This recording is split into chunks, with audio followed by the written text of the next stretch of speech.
la liberté, l'abolition de l'esclavage, 1848, bien, c'est bien, mais rien de tout cela n'eût été possible s'il n'y avait pas eu la résistance d'Haïti, la révolte d'Haïti et finalement la victoire de Haïti. Né le 26 juin 1913 à Basse-Pointe, Aimé Fernand David Césaire, dit Aimé Césaire, est connu comme l'un des pères fondateurs du mouvement de la négritude. Chantre de la négritude, pamphlétaire redouté et tribune hors pair, Aimé Césaire est à l'image de son œuvre polymorphe.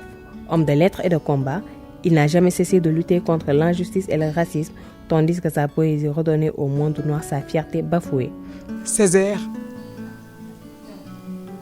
pour nous, c'est celui qu'on appelle le poète des poètes. Pour les Noirs du monde entier, passé et à venir, aux États-Unis, en Amérique, en Europe et en Afrique, c'est Césaire qui nous a redonné notre dignité, notre fierté et notre conscience historique et raciale. Je dis souvent que Césaire a créé le grand récit. Un peuple, pour vivre, a besoin d'un grand récit qui lui dit d'où il vient et quels sont ses objectifs, qu'est-ce qu'il a vécu, son histoire qui condense tout ça. Pour un chrétien, son grand récit, c'est la Bible. Pour un musulman, c'est le Coran. Pour les Noirs, c'est Césaire. C'est Césaire qui a condensé toute notre histoire et qui a créé notre grand récit. Notre grand récit. On a dit que l'hymne, le cahier d'un retour au pays natal, a été reçu comme l'hymne de la négritude par les Noirs du monde entier. Du monde entier. Donc Césaire occupe vraiment une place exceptionnelle dans notre imaginaire et dans notre mémoire et a joué un rôle décisif dans notre histoire. S'il y a eu des indépendances, il y avait Césaire avant. Si Obama est redevenu président des États-Unis, il faut penser que Césaire est derrière. Parce que la pensée de Césaire a joué un rôle très important dans ce qu'on appelait les Black Studies, les études noires aux États-Unis. C'est l'ouvrage le plus classique de Césaire. Sur Césaire, c'est à la fois facile et difficile de parler. D'abord, j'avais oublié que c'était l'anniversaire de son départ. J'étais ici quand il est mort et je n'ai donc pas pu participer à son deuil en Martinique. Mais on peut dire que Césaire a été pour moi comme un guide spirituel et politique et moral. Réellement, c'était quelqu'un de tellement droit, direct, engagé, cohérent. Le contraire de ce qu'on appelle un faux type, le contraire d'un politicien. D'ailleurs, c'est ce que disait Senghor. Senghor disait Césaire est un très grand poète, c'est un grand ami, mais c'est un mauvais politicien. Ça voulait dire, il ne sait pas tricher, il ne sait pas naviguer. Aimé Césaire est un auteur appartient au mouvement de la négritude, qui a eu à partager ce mouvement avec Léopold Sédar Senghor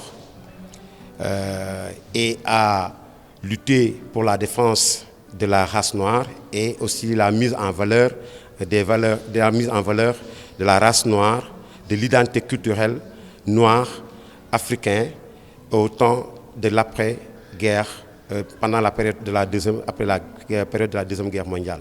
Poète, homme politique, dramaturge, essayiste, biographe, Aimé Césaire a conquis le monde à travers ses œuvres et ses poèmes qui dénoncent la domination du blanc sur le peuple noir lui a valu le titre du père de la négritude. Sa pensée et sa poésie ont également marqué les intellectuels africains et noirs américains en lutte contre la colonisation et l'acculturation. Pour lui, c'était capital. Et le dernier livre auquel il participe, c'est celui qui est intitulé « Nègre je suis, nègre je resterai », avec Madame Vergès. Et donc, réellement, là, vraiment, c'est quelqu'un qui n'a même pas essayé de transformer son identité, ni de se blanchir à aucun instant. Il y a une phrase qui disait, et que j'aime beaucoup, que je vous dirai pour finir, la fraternité avec tous les hommes, ne sera manquée de venir. Elle viendra certainement. quoique malhabile, quoique difficilement. À la fois, il voulait cette fraternité universelle, et en même temps, il savait que ce n'était pas facile, et que c'était une chose à conquérir. Aimé Césaire est un poète, comme vous le savez, qui a eu à publier beaucoup d'œuvres, parmi lesquelles le cahier d'un retour au pays natal, qui a fait parler de lui dans toute la littérature négro-africaine. Il a eu à publier aussi des pièces de théâtre comme la tragédie du roi Christophe. Il en a publié beaucoup d'ouvrages. Tous ces ouvrages concourent à mettre en valeur la race noire. Et dans son poème « Le cahier d'un retour au pays natal », un recueil de poèmes qui du reste est très hermétique, très difficile à comprendre, hein, du point de vue vraiment du vocabulaire utilisé.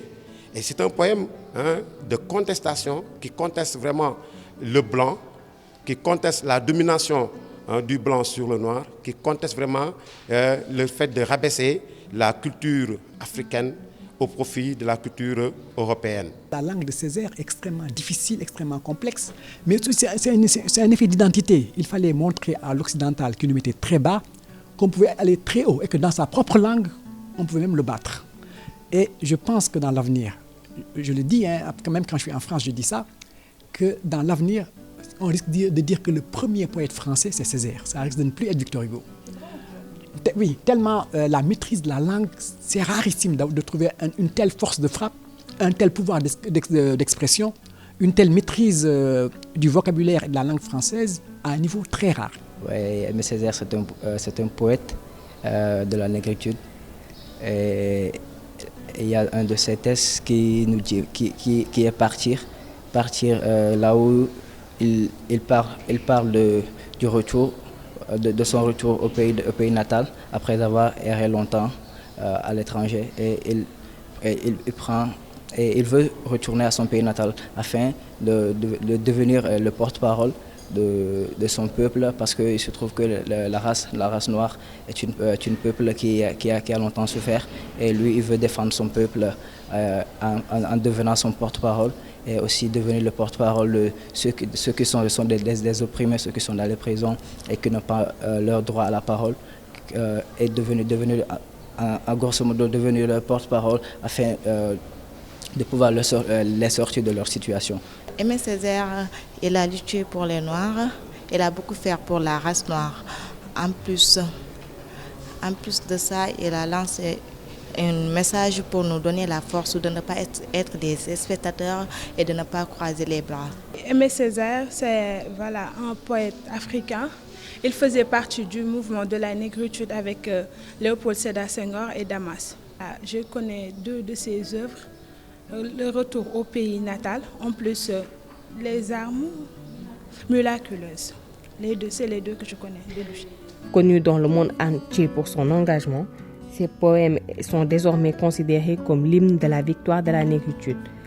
Ô lumière amicale, ô fraîche source de la lumière, ceux qui n'ont inventé ni la poudre ni la boussole, ceux qui n'ont exploré ni les mers ni les ciels, mais ceux sans qui la terre ne serait pas la terre.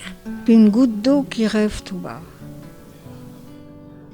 Dans le désert n'est utile qu'une graine volante qui rêve tout haut. C'est assez. Rouillure des armes, fissure des pierres, vrac de ténèbres, désert, désert, j'endure ton défi. Blanc à remplir sur la carte voyageuse du pollen. Au bout du petit matin, gueule de vache, gueule de flic, va-t'en les larmions, etc. Maire de Fort-de-France jusqu'en 2011, il quittera notre terre le 17 avril 2008, après en avoir été l'un des plus glorieux dont l'œuvre est désormais intemporelle. Aimé Césaire restera sans doute dans les mémoires comme le nègre fondamental et comme l'un des plus grands poètes de la langue française, mais non comme un chef politique avant véritablement d'influencer son époque.